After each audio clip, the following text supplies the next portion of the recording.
As the government shutdown drags on for its 8th day, how is it impacting small businesses in America?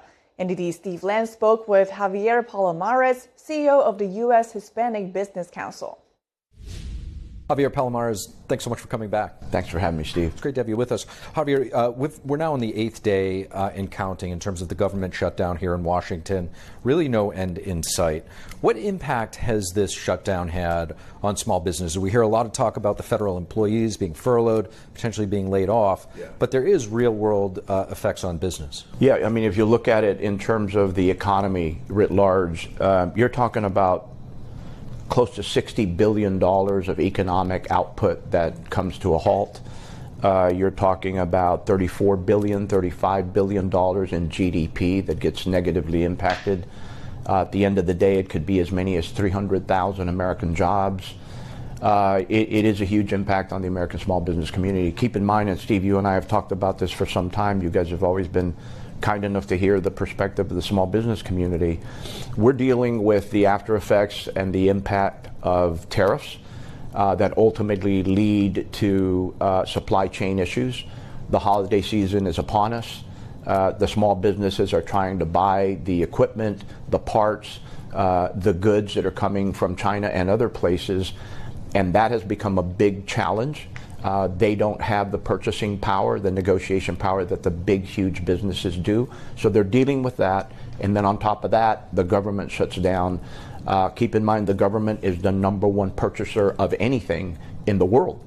And so it's a compounded effect on the American small business community. And ultimately, the economy suffers a great deal if the shutdown continues. Now, you, as the president and CEO of the U.S. Hispanic Business Council, this is a big topic of discussion that's going to be on the table is the USMCA, the United States-Mexico Canada Trade Agreement. Yeah. This is set to expire soon.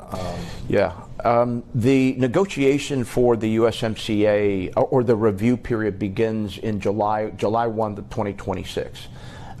This is a critical piece of legislation and a critical bargain for the American economy. In Mexico, you're looking at about $930 billion of trade. In Canada, about $909 billion. So these are significant partners for us. Never mind the national security implications of these two partners that literally border our country, but the economic trade that must exist between these three partners.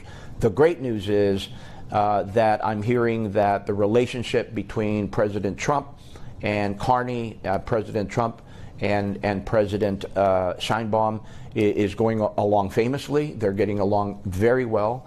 That's critical to get the best deal we possibly can. In terms of Canada and Mexico, my guess would be that they would be very happy just to renew the deal, just to get this thing to renew. President Trump, however, is saying not so fast. He's got specific carve-outs and issues that he wants resolved and embedded into the negotiations that have to do with illegal migration, obviously with trade, but also with drug trafficking. So there are a few things that President Trump is going to insist upon, rightly so. But we are in a situation where, frankly, he struck a great deal when he set up the USMCA. We're hoping for more of that, and we're very hopeful. I just got off the phone with my good friend Glenn Hammer, who runs the Texas Association of Business. He's literally in Mexico City right now talking to some of Sheinbaum's people. They're feeling very, very good about the potential for this to be a great deal. Everybody's looking to President Trump right now. The good news is they're going into this in a very good mood. The relationship is important. What everybody's hoping for is that we can create an axis of economic power between these three players that can compete with the likes of China. And in doing so, the great news would be, Steve, that we can wean ourselves from all of the goods that we're buying from China and hopefully embed them, if not in America, close by in Canada or Mexico. There's an issue that you've actually been very outspoken about, which is Google and YouTube YouTube TV in particular removing Univision of all networks from its base plan. Talk to us about this and why it's concerning you as a Democrat on the U.S. Hispanic Business Council and concerning the President of the United States. I appreciate you mentioning that. Listen, as a Democrat, it is, I think, widely known in this city and certainly by President Trump that Univision was a very good friend to President Trump. They opened the door, they flung it open, they treated him with a great deal of respect and allowed him untethered and frankly with no bias whatsoever to come onto the network and talk about his plan for the future while he was campaigning. It's no secret that the Hispanic vote was critical in winning the White House. Let me ask you, is it a matter of friendship or fairness? It's clearly fairness. At the end of the day, there may be friendship involved as well. But the reality of it is Univision it has some 10 million households that subscribe to YouTube TV. They were able to see the narrative, see the campaign ads, hear from the Republican side during the elections. They decided in bulk, the Hispanic community, to vote Republican, vote conservative. A lot of that is attributed to the fact that they received the news primarily from Univision.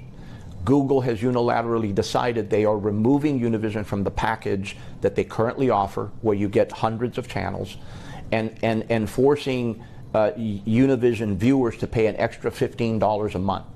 Our question is, why would you do that if it's such a highly rated program? By way of example, they have allowed Black Entertainment Television to stay in the package, even though their viewership is maybe 500,000 compared to Univision's 10 million. And so it really raises some questions. Ted Cruz has weighed into this. Bernie Moreno has weighed into this. John Cornyn has weighed into this. Ashley Moody, all Republican senators. And last weekend, President Trump actually tweeted a quite lengthy tweet on Truth Social, basically saying, hey, listen, I hope you guys can work this out, because it's clear to me that Univision was a great friend to Donald Trump, and I'm hoping that they can remain in the bundle on YouTube TV. So I'm hopeful that for the sake of fairness, again, I'm a Democrat, but the reality of it is this is about fair access to information, freedom of information, and all American voters being able to make up their own mind and hearing from both parties through this particular channel, which is widely recognized as the top network.